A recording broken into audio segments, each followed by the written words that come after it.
Subhanallah walhamdulillah wa la ilaha illallah.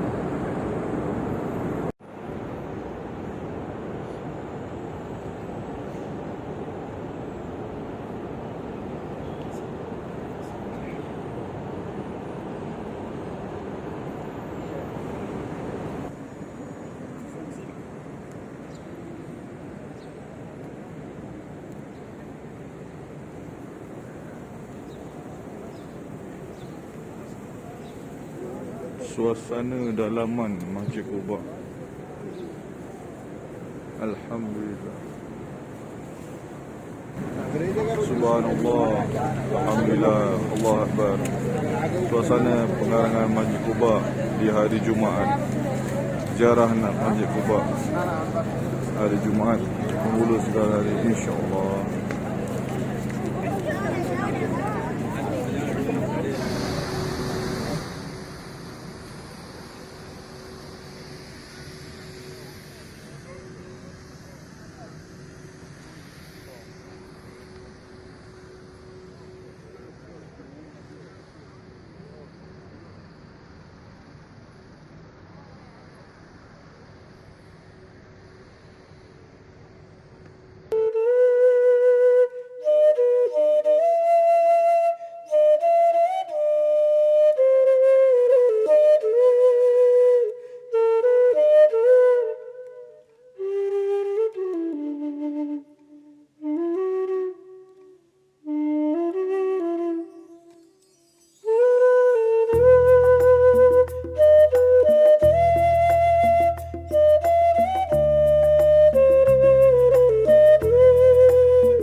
Jika tahu, saya kembali. Oh ya, ya. Oke, Jo.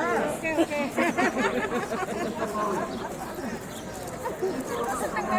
Kat mana ni? Ada kurma. Cik Majid kita. Ya. Okey, jom. Kurma Majid. Okey.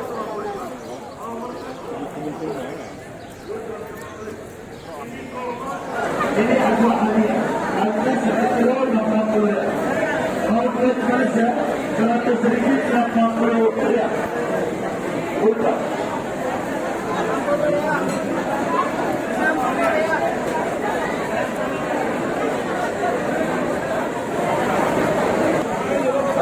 halal.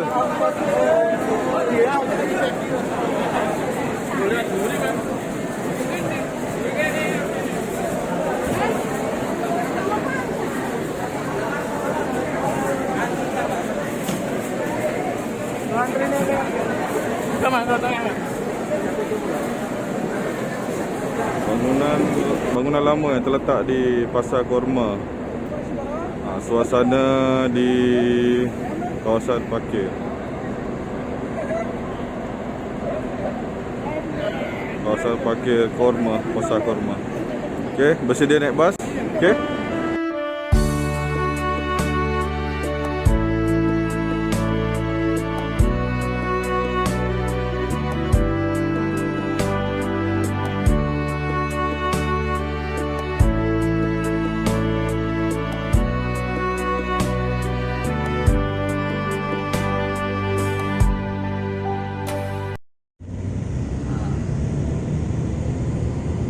Masjid pertama ni warna putih yang besar tu.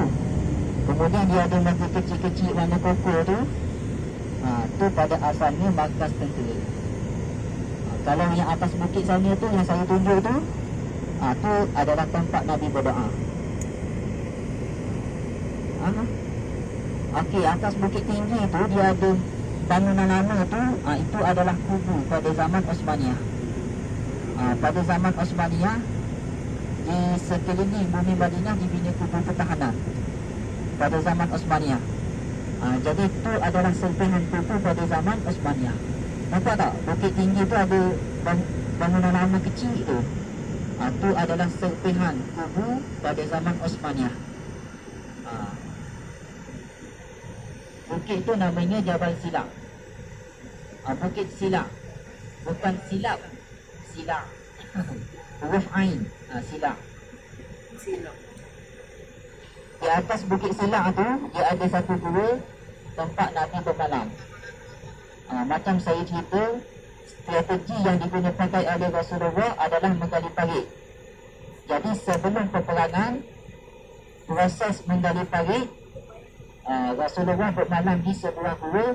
Ada sampai sekarang gua tersebut masih ada sampai sekarang, di atas bukit. Bukan atas lah, dia di pertengahan Bukit Sila.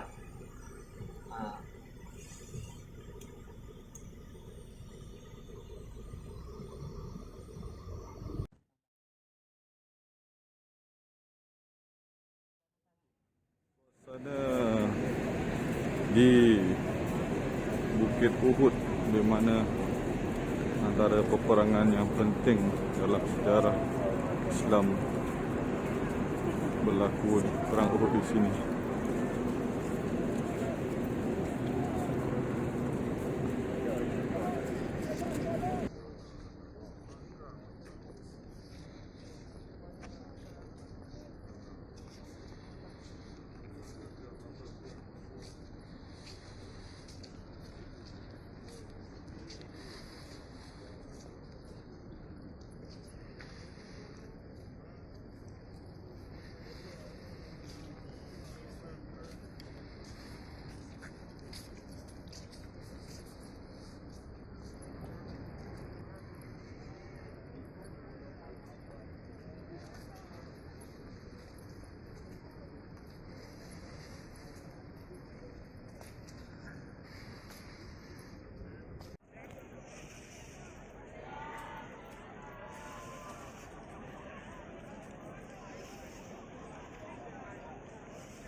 Yang kecil ni namanya Bukit Pemanah.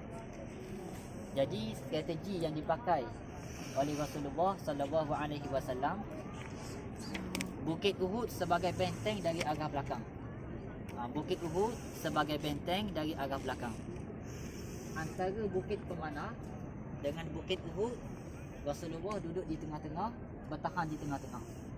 Sebab Rasulullah sebagai ketua dalam peperangan.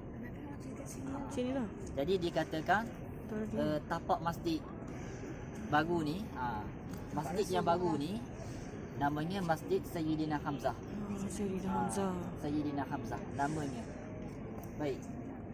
Di atas bukit pemanah ini menempatkan seramai 50 orang pemanah yang handal-handal. Kemudian bermula daripada bukit pemanah ni straight sampai ke sana, kumpulan tentera Muslim yang berjalan. Mereka berbaris dalam satu saf. Bermula daripada bukit pemanah sampai ke sana. Boleh nampak gambaran jadi Nabi duduk di sini di tengah-tengah ni. Di atas bukit pemanah ini menempatkan 50 orang pemanah yang elit. Kemudian dia ada pasukan berjalan. Bermula daripada bukit pemanah ni dilurus ke sana.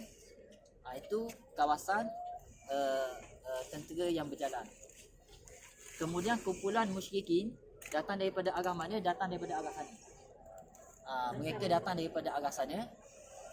Jadi orang-orang musyrikin, mereka datang dengan membawa semua harta-harta, anak bini.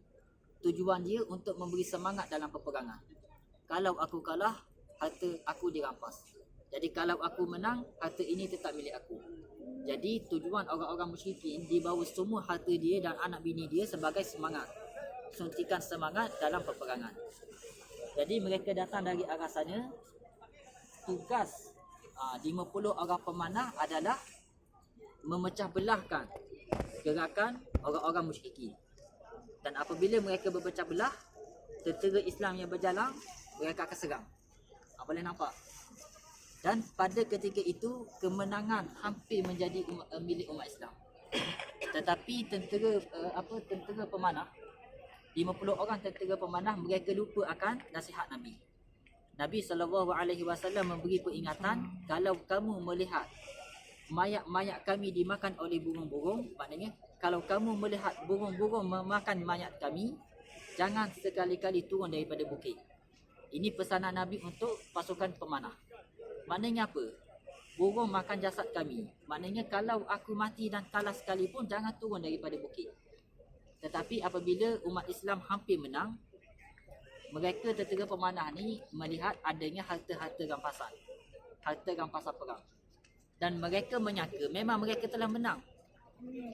Mereka menyangka mereka telah menang. Jadi mereka turun kerana pada sangkaan mereka, kita telah menang. Jadi mereka turun, mereka pergi mengambil harta rampasan. Jadi ketika itu, tentera berkuda musyrikin seramai 1,000 orang. Ramai 1,000 orang. Tentera musyrikin yang berkuda seramai 1,000 orang dipimpin oleh Khalid Al-Walid. Khalid Al-Walid pada ketika itu belum lagi masuk Islam. Tetapi setelah itu memeluk Islam, malah seorang panglima penting dalam peperangan Islam. Jadi Khalid Al-Walid berserta dengan 1,000 tentera berkuda, mereka pusing belakang bukit ni. Jadi orang Islam, dia orang ni dah balik ke Mekah dah kot. Lari dengan kuda-kuda balik ke Mekah dah kot. Tetapi sebenarnya tidak. Khalid Al-Walid dengan strateginya, mereka pusing belakang bukit, pusing, mereka datang serang hendak kat sini. Dan di sini tempat Nabi bertahan. Menyebabkan dengan tentera pemanahnya tak ada, jadi apa kata, hancurlah, pecah gerakan tentera orang-orang Islam. Dan diuji, orang Islam diuji dengan kekalahan. Mereka, saya sebut diuji dengan kekalahan. Mereka tidak rugi. Sebab kalau orang Islam mati, matinya mati syahid. Mereka mati syahid. Kemudian tidak ada harta yang dirampas. Kemudian tidak ada yang dijadikan hamba tawanan. Kalau mereka kalah, itu hanya ujian sebagai peringatan daripada Tuhan. Pentingnya dengar cakap Nabi sallallahu alaihi wasallam. Boleh nampak apa dia kata, imajinasi suasana peperangan. Kita kalau kat Malaysia, kita hanya dengar cerita sahaja. Hari ni kita lihat dengan dua mata kita, oh ni Bukit Uhud, ni Bukit Pemanah. Dari sana orang musyrikin datang, mereka pusing di belakang bukit. Dan para jemaah, nampak tak kotak petak ni? Di sinilah menempatkan 70 orang syuhada Uhud. Orang-orang yang mati syahid dalam peperangan Uhud. Dengar kat belakang dengar. Orang-orang yang mati syahid di dalam peperangan Uhud seramai 70 orang. Mereka ditempatkan di mana? Di sini. Seramai 70 orang. Antaranya ayah saudara Nabi Sayyidina Hamzah. Kemudian sepupu Nabi Abdullah bin Jahsy. Kemudian sahabat Nabi yang juga sangat penting, namanya Mus'ab bin Umair. Dan para jemaah, sebagai penutup cerita tentang Mus'ab bin Umair. Mus'ab bin Umair sebelum memeluk Islam adalah seorang yang sangat kaya, anak bangsawan. Kalau beliau memakai minyak wangi, tak ada orang lain boleh pakai minyak wangi seperti Mus'ab bin Umair. Maknanya kalau orang tercium bau minyak wangi Mus'ab, tahulah ni Mus'ab bin Umair. Maknanya limited edition, tak ada orang boleh pakai. Tetapi sebelum Nabi SAW datang berhijrah ke Madinah, Sayyidina Mus'ab bin Umair datang berhijrah terlebih dahulu. Apa yang Sayyidina Mus'ab buat? Sayyidina Mus'ab mengetuk semua pintu-pintu di Madinah. Mengetuk pintu, semua pintu-pintu di bumi Madinah diketuk oleh Sayyidina Mus'ab, bercakap tentang Islam, bercakap tentang Rasulullah SAW. Sebab itulah ketika Nabi SAW datang, semua kaum Aus dan Khazraj, mereka telah pun memeluk Islam. Memeluk siapa? Ni Sayyidina Mus'ab bin Umair. Sebab Sayyidina Mus'ab ni kelebihannya pandai menarik hati orang. Bila bercakap tentang Islam, mereka tertarik kepada Islam. Ini Sayyidina Mus'ab. Jadi bila datangnya Rasulullah ke Madinah, kaum Aus dan Khazraj semuanya telah pun memeluk Islam. Nampak? Itu sumbangan penting Sayyidina Mus'ab bin Umair. Tetapi matinya Sayyidina Mus'ab, kain kafan tutup kepala nampak kaki, tutup kaki nampak kepala. Bayangkan sebelum Islam seorang yang kaya raya, anak bangsawan, tetapi kerana Islam sanggup mengorbankan segala hartanya. Okey, wallahu taala a'la wa alam.